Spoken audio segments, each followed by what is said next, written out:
Le matin s'était levé dans des tons gris sur la petite maison en périphérie de la ville, où Noël et ses enfants, Bastien et Sophie, essayaient de trouver un rythme dans une nouvelle routine sans Renaud. Depuis la tragique nouvelle de l'accident qui emporta Renaud, la maison, autrefois pleine de rires et de projets pour l'avenir, résonnait désormais d'un silence profond, interrompu seulement par les bruits de la vie quotidienne.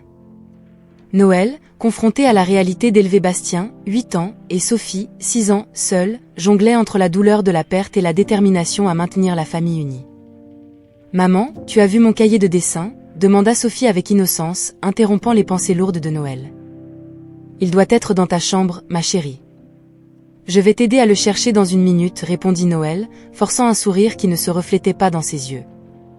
Chaque jour était un rappel de sa nouvelle réalité, une vie sans Renaud, l'homme qu'elle aimait et avec qui elle avait prévu de vieillir. La cuisine est devenue le centre de leur matinée, préparant le café tout en aidant les enfants à se préparer pour l'école. Bastien, toujours observateur, remarquait la tristesse dans les yeux de sa mère, même lorsqu'elle essayait de la cacher. « Maman, papa aimait les crêpes au petit déjeuner, n'est-ce pas ?» demanda-t-il, voulant d'une manière ou d'une autre maintenir la présence de son père parmi eux. « Oh oui, il adorait, » répondit Noël, avalant le nœud dans sa gorge. « Voulons-nous en faire ce week-end? Qu'est-ce que tu en dis ?» La conversation sur Renaud était à la fois un baume et une douleur, chaque souvenir était précieux, mais aussi un rappel de son absence. Noël savait qu'elle devait être forte, non seulement pour elle-même, mais surtout pour Bastien et Sophie. L'amour pour ses enfants et le besoin de les soutenir la poussaient en avant, malgré le poids de la tristesse.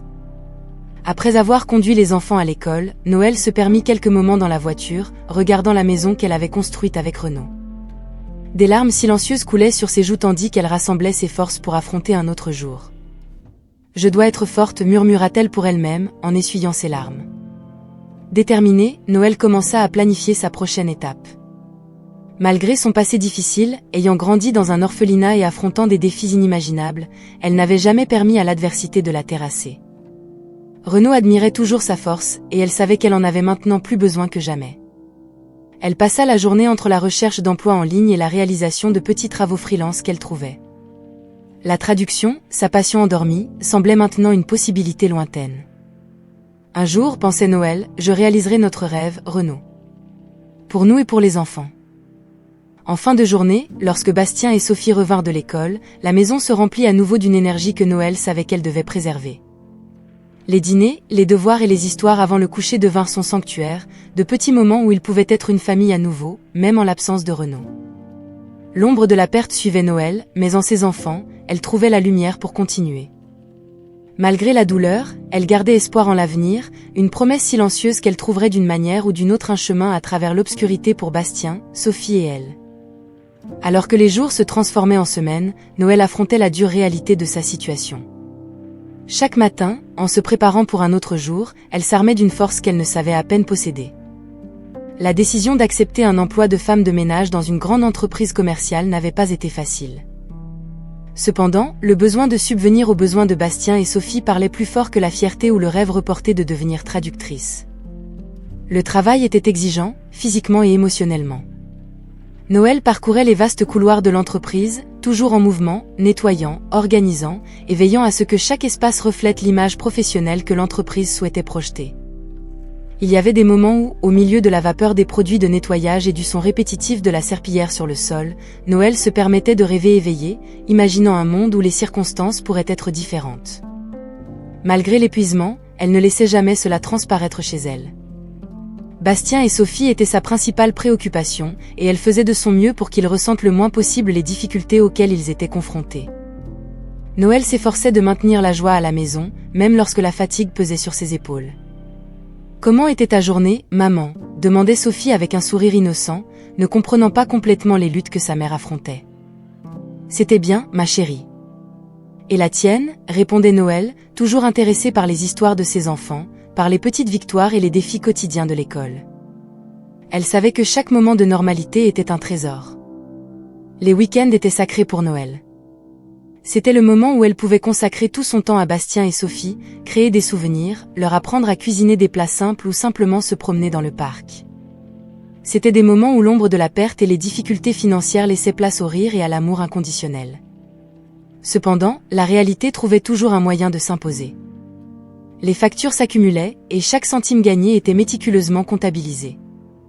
Noël jonglait avec les finances, étirant chaque euro pour couvrir les besoins de la famille. C'était un combat constant, mais elle refusait de laisser cela définir leur vie. Dans un rare moment de repos, pendant que les enfants jouaient dans la chambre, Noël se permettait de réfléchir à son parcours jusqu'ici. Le poids de la solitude et de la responsabilité semblait parfois écrasant. Pourtant, il y avait une force en elle, un désir ardent de surmonter et de construire un avenir meilleur pour Bastien et Sophie.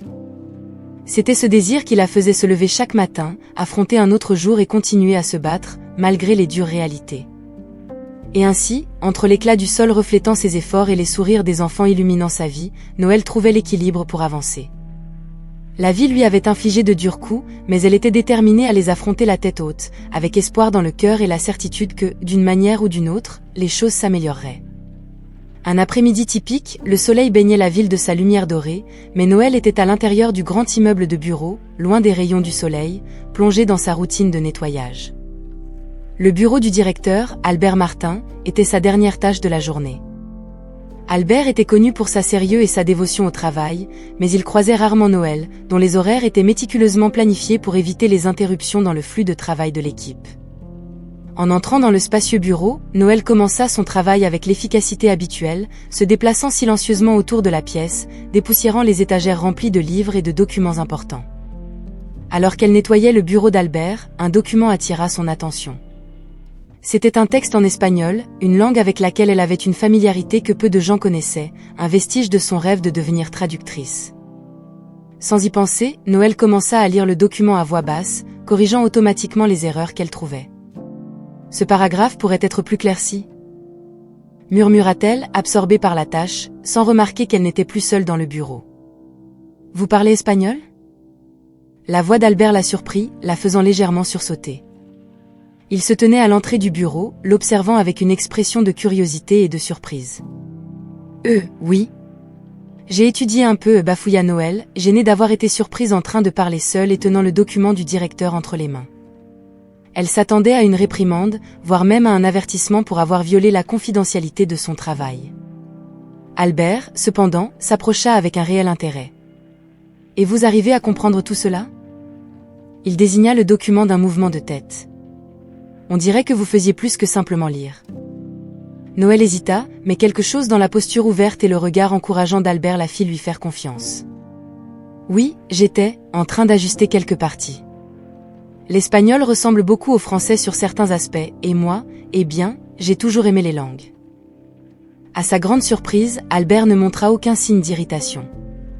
Au contraire, un sourire d'admiration se dessina sur son visage. C'est impressionnant. Savez-vous que nous élargissons nos activités en Amérique latine ? Avoir quelqu'un avec vos compétences pourrait être très utile. Noël ressentit un mélange d'émotions. La possibilité d'utiliser ses connaissances en langue, de faire autre chose que du nettoyage, était quelque chose qu'elle n'avait osé rêver. Yeah. Je serais heureuse d'aider, si je peux, dit-elle, encore incertaine de ce que cela signifiait pour son avenir. Albert hocha la tête, pensif. Je vais réfléchir à quelque chose. Pour l'instant, continuez votre bon travail, Noël. Et merci pour aujourd'hui. Il recula d'un pas, indiquant qu'elle était libre de poursuivre son travail. Alors que Noël reprenait ses tâches, un nouveau sentiment naissait dans sa poitrine. La conversation avait semé la graine de l'espoir, la possibilité d'un changement dans sa vie. Bien qu'elle essayât de se concentrer sur le nettoyage, ses pensées s'envolaient, imaginant un avenir où elle pourrait utiliser ses talents cachés. Cette brève rencontre dans le bureau d'Albert Martin avait été un accident, une petite étincelle dans sa routine quotidienne, mais peut-être était-ce le début de quelque chose de nouveau. Noël se permit de sourire, chose rare ces derniers temps. Pour un instant, l'ombre de la perte et des luttes quotidiennes sembla un peu moins lourde, et l'avenir, un peu plus radieux. Après cette rencontre inattendue dans le bureau, Noël se retrouva plongé dans une profonde réflexion. L'offre décontractée d'Albert de l'aider à utiliser ses connaissances linguistiques avait allumé une flamme de possibilités dans son cœur. Cependant, avec l'excitation venait une vague d'incertitude. L'idée de devenir traductrice, un rêve depuis longtemps endormi, semblait maintenant à portée de main, mais le doute sur sa propre capacité et la peur de l'inconnu pesaient sur elle. Noël passa les jours suivants dans un tourbillon d'émotions. Alors qu'elle nettoyait et organisait les espaces de l'entreprise, son esprit était ailleurs, réfléchissant à la décision qu'elle avait à prendre. À chaque regard sur Bastien et Sophie, elle se rappelait pourquoi tout changement valait la peine d'être envisagé. C'était pour eux qu'elle se battait, pour eux qu'elle rêvait d'un avenir meilleur. La décision est tombée un jeudi matin, quand Albert l'a de nouveau abordée. « Noël, j'ai réfléchi à notre conversation, commença-t-il, son ton sérieux mais doux. Et si vous êtes d'accord, j'aimerais vous offrir une opportunité de travailler avec nous, pas en tant que femme de ménage, mais dans un rôle qui exploiterait vos connaissances linguistiques. Qu'en pensez-vous » Le cœur de Noël s'est emballé. L'offre était tout ce qu'elle pouvait souhaiter, mais l'insécurité l'a frappée de plein fouet. Je ne sais pas, hésita-t-elle, la voix tremblante. Ça fait des années que j'ai étudié ? Et si je ne suis pas assez bonne ? Albert sourit, un geste rassurant. Noël, nous devons tous commencer quelque part. Vous avez démontré avoir un don naturel, et je suis prêt à parier là-dessus. De plus, nous offrirons la formation nécessaire. Considérez cela non seulement comme un emploi, mais comme un pas vers l'avenir que vous souhaitez pour vous et vos enfants. Les paroles d'Albert résonnaient en elle. Un pas vers l'avenir ? C'était une chance de changement, de rompre le cycle des difficultés et d'ouvrir de nouvelles voies. Noël pensa à Bastien et Sophie, à leurs rires et leurs rêves, à la vie qu'elle voulait leur offrir. C'était pour eux qu'elle était prête à affronter ses peurs. J'accepte, dit-elle enfin, sa voix plus ferme que prévu. J'ai peur, mais vous avez raison. C'est une chance pour le futur. Et je serais folle de refuser. L'expression d'Albert s'illumina. Excellent, s'exclama-t-il. Croyez-moi, Noël, c'est une décision que vous ne regretterez pas. Nous allons faire en sorte que ça fonctionne, ensemble. En sortant du bureau d'Albert, Noël sentit comme un poids qui lui était retiré des épaules. Il y avait encore beaucoup à apprendre, des défis à relever, mais pour la première fois depuis longtemps, elle se sentait pleine d'espoir. La nouvelle fut accueillie par des cris de joie de la part de Bastien et Sophie, qui serrèrent leur mère dans leurs bras. « Ça veut dire que tu vas être un peu comme une espionne, en traduisant des messages secrets ?» demanda Bastien, les yeux brillants d'admiration. Noël rit, les serrant à son tour. Quelque chose comme ça, admit-elle, se permettant de rêver avec eux. À cet instant, entourée de l'amour de ses enfants, Noël ressentit la véritable portée de la décision qu'elle avait prise. Ce n'était pas seulement un changement de carrière, c'était le premier pas vers une nouvelle vie, une vie pleine de possibilités et d'espoirs nouveaux. Et avec cela, l'ombre de la perte commença enfin à se dissiper, laissant place à un avenir prometteur qui semblait désormais à portée de main. Alors que Noël plongeait dans son nouveau rôle, sa relation professionnelle avec Albert commençait à se transformer en quelque chose de plus profond et inattendu. Dans les semaines qui suivirent, alors qu'elle naviguait à travers les défis de sa nouvelle position, Albert devint non seulement un mentor, mais aussi un ami de confiance. Leurs chemins, initialement entrelacés par des circonstances professionnelles, commencèrent à se croiser de manière inattendue. Albert se montra patient et encourageant, guidant Noël à travers les subtilités du monde de la traduction. Sous sa tutelle, elle ne fit pas que perfectionner ses compétences linguistiques, mais gagna également en confiance dans sa capacité à contribuer de manière significative à l'entreprise. Le respect mutuel entre eux grandit, basé sur l'admiration des qualités et de la détermination de chacun. Dans une journée particulièrement longue, après une réunion intense avec une équipe de projets internationaux, Albert a invité Noël à prendre un café, une offre simple mais chargée de sens implicite. Assis dans un coin tranquille du café, ils ont partagé des histoires personnelles, ri des anecdotes passées et révélé, couche par couche, les nuances de leur vie. C'est pendant ces moments de vulnérabilité partagée que Noël a ressenti une connexion spéciale naître entre eux, une étincelle de quelque chose qui allait au-delà de la camaraderie. Albert, avec ses yeux expressifs et son sourire doux, a commencé à occuper ses pensées plus que ce qu'elle aurait aimé admettre. Cependant, derrière cette proximité croissante, Noël ressentait une hésitation interne, une peur d'ouvrir à nouveau son cœur. La perte de Renaud jetait toujours une longue ombre sur sa capacité à se livrer pleinement à de nouvelles possibilités d'amour. Elle craignait la vulnérabilité qui venait avec le fait de laisser quelqu'un s'approcher, elle craignait le risque d'être à nouveau blessée. Un vendredi après-midi, alors qu'il retournait au bureau après un déjeuner informel, Albert toucha légèrement le bras de Noël, l'arrêtant. « Noël, commença-t-il, hésitant, j'espère que tu sais à quel point ton amitié compte pour moi. » « Yeah !» Il s'interrompit, cherchant les bons mots. Noël rencontra le regard d'Albert, y voyant un reflet de sa propre incertitude. « Albert, yeah !» murmura-t-elle, avant de s'arrêter, la gorge serrée. L'intensité du moment les enveloppa, une croisée de chemins non verbalisés planant dans l'air entre eux. Mais, aussi rapidement, la barrière invisible de leurs propres inhibitions les sépara à nouveau. Merci, Albert. Ton amitié, elle signifie aussi beaucoup pour moi, finit par dire Noël, érigeant une distance sur entre ses sentiments et les mots qu'elle choisissait d'utiliser. Ils reprirent leur chemin vers le bureau, chacun plongé dans ses propres pensées. Noël était reconnaissante pour la présence d'Albert dans sa vie, pour la lumière qu'il apportait à ses jours.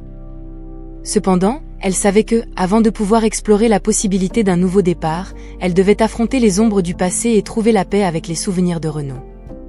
Au fur et à mesure que les jours passaient, la connexion spéciale entre Noël et Albert continuait de s'approfondir, bien qu'elle soit marquée par une prudence mutuelle.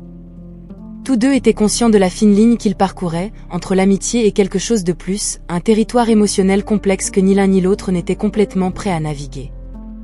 Et ainsi, leurs chemins restaient entrelacés, se croisant sous la lumière et l'ombre de possibilités non dites. Alors que Noël plongeait plus profondément dans sa nouvelle carrière, elle se trouvait souvent hantée par le spectre du passé. Ce n'était pas seulement l'ombre de la perte de Renaud qui la suivait, mais aussi la peur persistante de ne pas être à la hauteur des attentes dans son nouveau rôle. Ces insécurités, profondément enracinées dans ses expériences passées, menaçaient d'obscurcir l'excitation qu'elle ressentait pour l'opportunité qu'Albert lui avait offerte. Chaque nouveau projet apportait son lot de défis et l'anxiété de l'échec. Noël consacrait de longues heures à l'étude et à la pratique, déterminée à prouver sa valeur, non seulement à Albert et à l'entreprise, mais aussi à elle-même. Pourtant, il y avait des moments où le doute l'envahissait, des moments où la complexité d'un texte ou la pression d'une échéance serrée semblait insurmontable. Dans ces moments-là, le fantôme du passé chuchotait à son oreille, remettant en question sa capacité et ravivant la peur de décevoir ceux qui avaient misé sur elle. Albert, voyant la lutte interne de Noël, était devenu une source constante de soutien et d'encouragement. Il ne la considérait pas seulement comme une collègue, mais comme une personne de valeur immense et de potentiel. « Tu es plus capable que tu ne le penses », lui rappelait-il souvent, ses paroles agissant comme un baume pour ses incertitudes. Lors d'une après-midi particulièrement difficile, Noël se retrouva coincé dans une traduction compliquée, les mots semblant s'emmêler dans un enchevêtrement confus. Le sentiment d'insuffisance grandissait, menaçant de l'engloutir dans un océan de doutes. C'est alors qu'Albert entra dans son bureau, la trouvant au bord des larmes, frustrée et épuisée. « Ça va » dit doucement Albert, s'approchant de son bureau. « Nous traversons tous des moments de doute. Mais je ne t'aurais pas offert cette opportunité si je ne croyais pas en toi. Et je crois en toi, Noël, plus que tu ne le sais. » Les mots d'Albert touchèrent quelque chose en elle, un rappel qu'elle n'était pas seule dans cette lutte. « Mais que se passera-t-il si j'échoue » murmura Noël, vulnérable. « Alors tu auras échoué en ayant fait de ton mieux. Et tu apprendras de cela, répondit Albert, avec une conviction qui fit que Noël le regarda dans les yeux. Le succès est construit sur des essais et des erreurs, Noël. L'important est de continuer à essayer, à apprendre. Je suis là pour t'aider, à chaque étape du chemin. Encouragée par les paroles d'Albert, Noël ressentit une nouvelle vague de détermination. Son soutien lui offrait une force qu'elle savait nécessaire pour surmonter les ombres du passé. Avec un soupir profond, elle retourna au travail, chaque mot traduit étant une petite victoire sur ses doutes. Dans les jours et les semaines qui suivirent, Noël commença à trouver son rythme, sa confiance grandissant avec chaque projet accompli. Le fantôme du passé, bien qu'il ne soit jamais complètement réduit au silence, commença à perdre son emprise sur elle. Avec Albert à ses côtés, offrant sa foi inébranlable en ses capacités, Noël commença à croire qu'elle pouvait, en effet, être à la hauteur des attentes, non seulement celles des autres, mais aussi les siennes. Ainsi, bien que l'ombre de l'insécurité se fasse encore présente de temps à autre, Noël apprit à y faire face avec une nouvelle résilience. Elle reconnut que le chemin qui s'offrait à elle était plein de défis, mais elle savait maintenant qu'elle avait le soutien et la force nécessaires pour les affronter.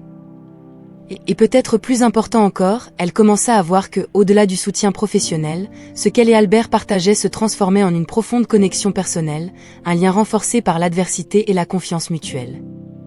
Alors que Noël s'adaptait à sa nouvelle vie et surmontait les défis de sa carrière naissante, une série d'événements inattendus commença à perturber le calme qu'elle avait tant lutté pour trouver. De petites incohérences et coïncidences commencèrent à apparaître, suscitant des doutes sur la véritable histoire derrière la mort de Renaud. Au début, Noël balaya ces indices comme de simples coïncidences ou produits de son imagination fertile, mais avec le temps, ils devinrent trop difficiles à ignorer. Tout a commencé avec une lettre mal adressée qui est arrivée dans sa boîte aux lettres. C'était un document officiel, apparemment insignifiant, mais le nom du destinataire était Renaud. Noël savait que des erreurs de correspondance arrivaient, mais quelque chose dans la formalité du document et l'impossibilité qu'il soit destiné à son défunt mari l'a fait hésiter. Elle a tenté d'appeler l'entreprise expéditrice pour clarifier le malentendu, mais on lui a dit qu'il ne pouvait pas discuter des détails en raison de la confidentialité du client. Puis, il y a eu la rencontre fortuite au marché, quand Noël a juré avoir vu quelqu'un incroyablement similaire à Renaud traverser la rue. Pendant un instant, son cœur s'est arrêté, et elle a couru après la silhouette, seulement pour se retrouver face à un étranger qui la regardait avec confusion et une pointe d'inquiétude. Noël s'est excusé, murmurant quelque chose sur avoir confondu la personne, mais la ressemblance l'a laissée inquiète pendant des jours. Cependant, l'incident qui a vraiment secoué Noël s'est produit un après-midi tranquille dans un café. Elle passait en revue quelques documents de travail lorsqu'elle a entendu une voix familière à la table à côté. Pendant un instant, elle a gelé, son cœur battant la chamade. C'était impossible, se disait-elle, tandis que la curiosité la poussait à jeter un coup d'œil discret par-dessus son épaule. L'homme qui parlait lui tournait le dos, et pendant que la conversation se poursuivait, Noël ne pouvait s'empêcher de remarquer la façon dont il gesticulait, si semblable à Renaud. Poussé par un élan, Noël s'est levé et a fait le tour, seulement pour voir l'homme se lever et se tourner dans la direction opposée, quittant le café avant qu'elle puisse voir clairement son visage. Elle a essayé de le suivre, mais il a disparu dans la foule, la laissant avec plus de questions que de réponses. Ces événements ont amené Noël à remettre en question tout ce qu'elle croyait savoir sur la mort de Renaud. La rationalité lui disait que Renaud était mort, que l'accident était réel, mais ces petites pistes ont semé le doute dans son esprit. Elle a lutté contre l'envie de céder aux théories conspirationnistes, se rappelant les preuves de l'accident, la douleur qu'elle avait ressentie, le deuil qu'elle avait traversé. Cependant, la curiosité et l'incertitude continuaient à la ronger de l'intérieur. Noël savait qu'elle avait besoin de réponses, mais elle craignait ce qu'elle pourrait trouver si elle commençait à tirer sur les fils de cette toile complexe. La possibilité qu'il y ait plus dans l'histoire de Renaud que ce à quoi elle avait été amenée à croire était à la fois terrifiante et irrésistiblement attirante. Une nuit, après avoir mis Bastien et Sophie au lit, Noël s'est assise à la table de la cuisine, les documents et les souvenirs étalés devant elle. Elle savait que la prochaine étape pourrait tout changer, déterrant des vérités qu'elle préférerait peut-être laisser enfouies. Mais le doute était un poids trop lourd à porter seul, et elle a décidé qu'il était temps de chercher des réponses, quelles que soient les conséquences. Le passé de Renaud, jusqu'alors accepté comme un triste souvenir, se déroulait maintenant comme un mystère que Noël se sentait obligé de résoudre. Animée d'un mélange de désespoir et de détermination, Noël s'est lancée dans une quête solitaire de vérité. Chaque indice, chaque moment qui avait éveillé ses soupçons, semblait maintenant une pièce d'un puzzle complexe. Elle a commencé son enquête en revisitant le lieu du prétendu accident de Renaud, cherchant des caméras de sécurité qui auraient pu capturer l'événement ou des témoins se souvenant de ce jour fatidique. À travers sa recherche, Noël est tombée sur des incohérences qu'elle ne pouvait ignorer. Les enregistrements officiels et les rapports de témoins ne correspondaient pas, et le plus déconcertant était l'absence de tout enregistrement sur le corps de Renaud après l'accident. Ce fut une conversation banale avec un ancien collègue de Renaud qui finalement l'a mis sur la bonne voie. Ce collègue, surpris d'apprendre que Renaud était mort, mentionna l'avoir vu des mois après le prétendu accident. Les paroles furent comme un coup de poing dans l'estomac pour Noël, confirmant ses pires soupçons et la poussant encore plus dans sa quête de vérité. Armée de cette nouvelle information, Noël approfondit ses recherches, consultant les registres publics, les réseaux sociaux et tout autre moyen à sa disposition. C'est lors d'une recherche nocturne exhaustive en ligne qu'elle trouva l'indice décisif. Une photo sur une page d'une conférence d'affaires montrait un homme qui était le portrait craché de Renaud, mais plus âgé et sous le nom de Nicolas Brun. Le choc de cette découverte fut si accablant que Noël dut s'éloigner de l'ordinateur, son esprit tourbillonnant avec les implications de ce qu'elle venait de trouver. Renaud, l'homme qu'elle avait aimé et pleuré, le père de ses enfants, était en vie. Tout le deuil, la douleur et la souffrance qu'elle avait endurée étaient basés sur un mensonge. Les émotions que Noël a ressenties à ce moment-là étaient indescriptibles, un mélange de soulagement, de colère, de trahison et de profonde tristesse inondait son être. Comment avait-il pu simuler sa propre mort ? Comment avait-il pu abandonner sa famille, les laissant derrière lui pour vivre sous une nouvelle identité ? Avec la vérité désormais claire comme de l'eau de roche, Noël savait qu'elle devait confronter Renaud, ou Nicolas, comme il se faisait désormais appeler. Elle avait besoin de réponses, non seulement pour elle-même, mais pour ses enfants, qui avaient grandi en croyant que leur père était mort. Après des jours de préparation et de nombreuses nuits blanches, Noël a finalement fait ce qu'elle n'aurait jamais imaginé faire. Elle se rendit à l'adresse qu'elle avait découverte être le lieu de travail de Nicolas Brun, son cœur battant la chamade, une mixture de peur et de détermination la guidant. En arrivant, elle fut accueillie par la vision de Renaud, où Nicolas, en chair et en os, aussi réel et vivant que le jour où elle l'avait quitté pour la dernière fois. La rencontre fut tendue, marquée par un lourd silence alors que les deux se regardaient, chacun évaluant l'autre après tant d'années. « Pourquoi ?» réussit à dire Noël, sa voix étouffée par l'émotion. « Pourquoi nous as-tu abandonnés ? Pourquoi as-tu simulé ta mort ?» Renaud regarda Noël, les yeux empreints d'un remords qui semblait insuffisant pour justifier ses actes. Les explications qui suivirent, bien que remplies de justifications sur les dettes, la peur de l'échec et le désir d'un nouveau départ, sonnaient creux aux oreilles de Noël. Rien ne pouvait justifier l'abandon, le mensonge et la douleur qu'il avait causés. La révélation ébranla le monde de Noël, laissant plus de questions que de réponses. Mais une chose était claire, l'homme qu'elle avait aimé, le père de ses enfants, était désormais un étranger pour elle, quelqu'un dont les actions avaient irrévocablement détruit la vie qu'ils avaient construite ensemble. Alors que Noël sortait de cette rencontre, une sensation de finalité l'accompagnait. Il était temps de clore ce chapitre de sa vie et de continuer, non seulement pour elle, mais pour ses enfants, qui avaient encore tout un avenir devant eux. Armée de la vérité choquante que Renaud, l'homme qu'elle croyait mort, était en fait vivant, adoptant une nouvelle identité sous le nom de Nicolas Brun, Noël ressentit un mélange turbulent d'émotions. La trahison a frappé plus profondément que toute douleur qu'elle n'avait jamais ressentie. Pourtant, avec la tristesse et la colère sont venues une détermination féroce à le confronter, à chercher des réponses aux questions qui la tourmentaient à chaque instant depuis la découverte. Le face-à-face a eu lieu dans un café discret, loin des regards curieux, où Noël et Renaud Nicolas avaient convenu de se retrouver. Assise à la table, l'attendant, Noël répétait ce qu'elle dirait, comment elle exprimerait des années de douleur, d'amour et maintenant, de trahison. Lorsque Renaud est apparu, le choc de le voir en chair et en os, si différent et pourtant si familier, l'a presque déstabilisée. Mais elle s'est ressaisie, refusant de laisser la surprise affaiblir sa résolution. Pourquoi ? C'était la première question que Noël a réussi à formuler, un mot simple chargé de tout le poids de son cœur brisé. Renaud, ou Nicolas, comme il était désormais connu, a hésité. Le remords était clair dans ses yeux, mais il y avait aussi une résolution, la décision de faire face au passé qu'il avait lui-même construit. J'étais coincé, a-t-il commencé, sa voix tremblante d'émotion enfin a révélé sa vérité. Des dettes, des pressions que tu ne peux pas imaginer. J'ai vu une issue, et je l'ai prise. Il a expliqué comment il s'était retrouvé impliqué dans des affaires douteuses, comment les dettes s'étaient accumulées jusqu'à ce que la seule solution qu'il puisse voir soit de disparaître, de recommencer à zéro. Il a parlé de la douleur de laisser Noël et les enfants derrière lui, mais a insisté que, dans son esprit déformé, il croyait le faire pour leur bien, pour les protéger des conséquences de ses actes. Noël a écouté, chaque mot de Renaud la coupant plus profondément. La complexité de ses émotions l'a surprise, il y avait de la colère, oui, et un sentiment de trahison, mais aussi une profonde tristesse pour tout ce qu'ils avaient perdu, pour l'homme qu'elle pensait connaître. « Tu nous as détruits », a-t-elle dit calmement, sa voix ferme malgré la tempête en elle. « Tu as choisi cette issue, sans penser à nous, à ton fils, à ta fille. Tu nous as laissés seuls, à faire face à ta perte, pendant que toi, tu as simplement recommencé. » Renaud Nicolas a baissé la tête, incapable de supporter le poids de ses actes dans les yeux de Noël. « Je suis désolé, murmura-t-il, mais les mots sonnaient creux, insuffisants pour la magnitude de ce qu'il avait fait.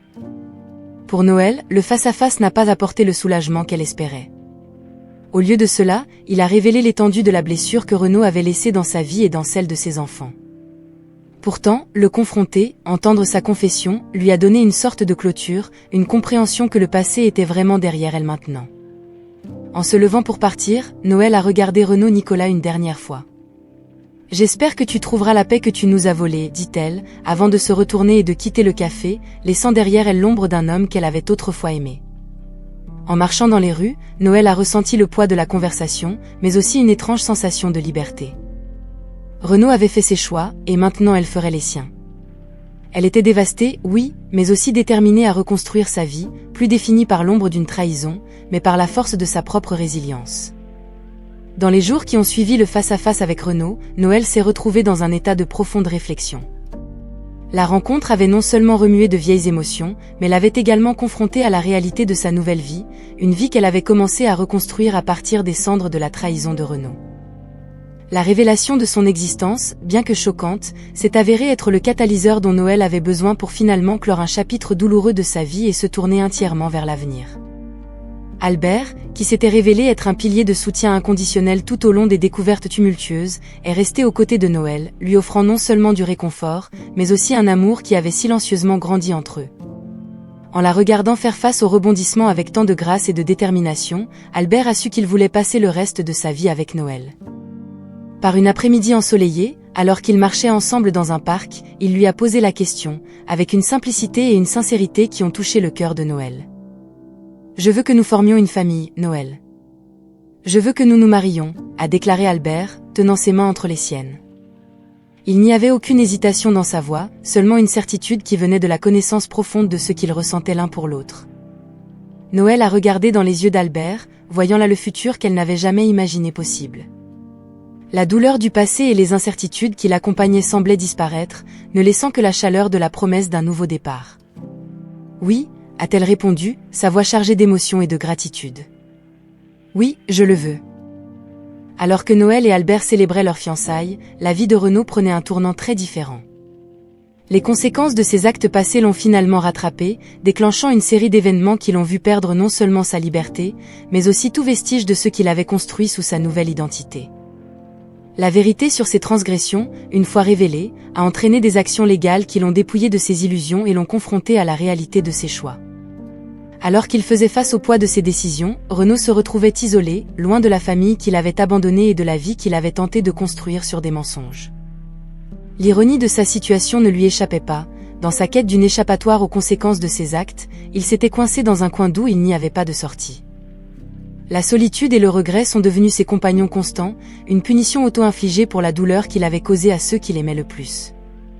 Pour Noël, la décision d'épouser Albert et la chute de Renaud ont servi de rappel que, même si nous ne pouvons pas toujours contrôler les événements qui façonnent nos vies, nous avons le choix quant à la manière dont nous y répondons.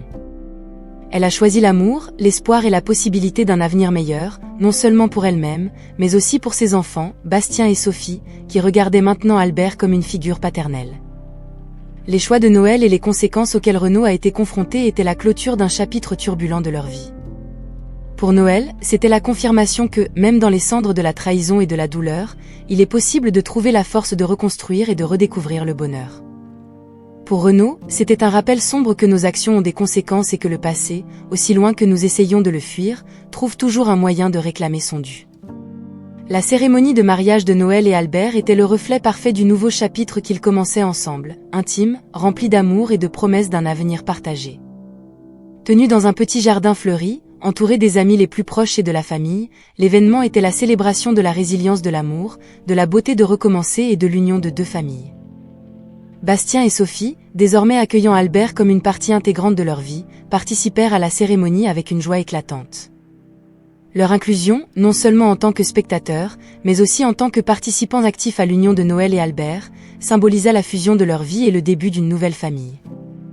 Alors que Noël s'avançait vers Albert, son cœur était léger, libéré des chaînes du passé qui l'avaient empesé.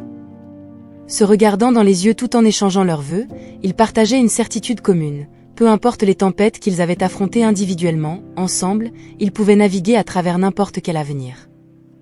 La réception qui suivit fut une célébration chaleureuse, remplie de rires, de danses et d'anecdotes partagées. Parmi les étreintes et les félicitations, Noël se sentit profondément reconnaissante pour le chemin qu'il avait mené jusqu'à ce moment. La présence constante d'Albert, son amour et sa force, avaient été le phare qui l'avait guidé à travers l'obscurité, et maintenant, ensemble, ils brillaient plus fort. Au milieu de la célébration, Noël trouva un moment de calme.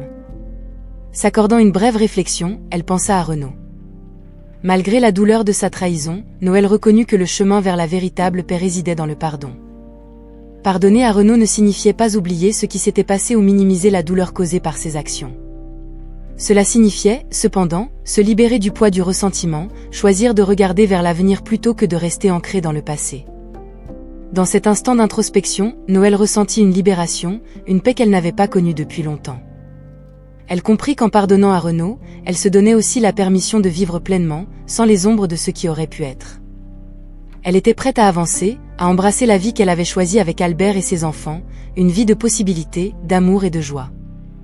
Noël retourna à la fête avec un sourire, se sentant comblée. Alors qu'elle dansait avec Albert, entourée de l'amour de sa nouvelle famille, elle sut que ce n'était que le début de nombreux chapitres heureux à venir.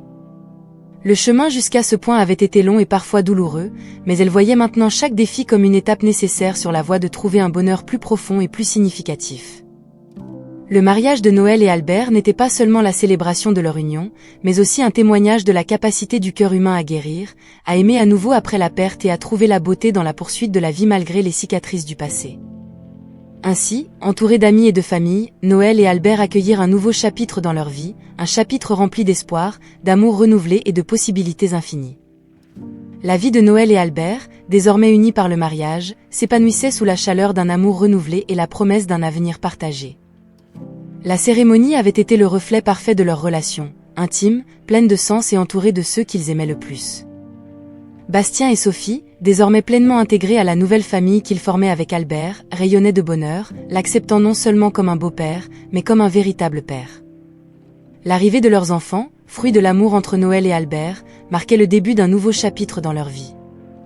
Chaque enfant apportait avec lui une nouvelle source de joie et un rappel tangible de la force de leur union.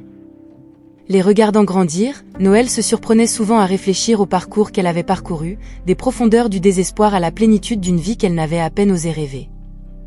Alors que sa famille s'agrandissait, Renaud purguait sa peine, loin de la vie que Noël et Albert avaient construite ensemble. Les nouvelles de sa condamnation n'arrivaient plus à Noël avec un sentiment de vengeance, mais avec un sentiment de clôture.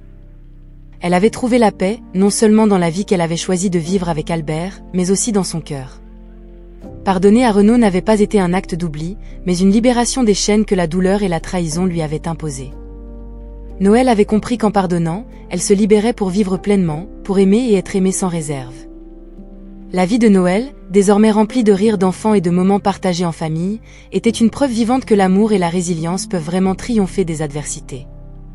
Les dîners en famille, les sorties du week-end et les soirées tranquilles à la maison étaient devenus les fondations sur lesquelles ils construisaient leur vie ensemble. Chaque nouveau défi était une opportunité pour renforcer encore plus leurs liens. En regardant en arrière, vers les temps d'incertitude et de douleur, Noël reconnaissait maintenant que chaque expérience avait été un pas sur son chemin vers la guérison et la croissance. Le legs d'amour qu'elle et Albert étaient en train de créer pour leurs enfants était un témoignage du pouvoir transformateur de l'amour, une lumière qui brille plus intensément contre les ombres du passé. Alors que les années passaient et que leurs enfants grandissaient, Noël et Albert célébraient chaque étape, chaque réussite et chaque moment simple, avec gratitude et amour. Ils avaient appris que le bonheur n'est pas l'absence de douleur, mais la capacité de trouver la beauté et la joie même dans les circonstances les plus difficiles. Le legs d'amour que Noël et Albert avaient construit ensemble était un phare d'espoir et de rédemption, un rappel éternel que même dans les moments les plus sombres, il existe la possibilité d'un nouveau départ, une chance d'écrire un nouveau chapitre rempli d'amour, de bonheur et d'un avenir radieux. Et ainsi, l'histoire de Noël ne se termine pas par un point final, mais par une virgule, signalant la poursuite d'une vie vécue avec courage, amour et une foi inébranlable dans la promesse de jours meilleurs.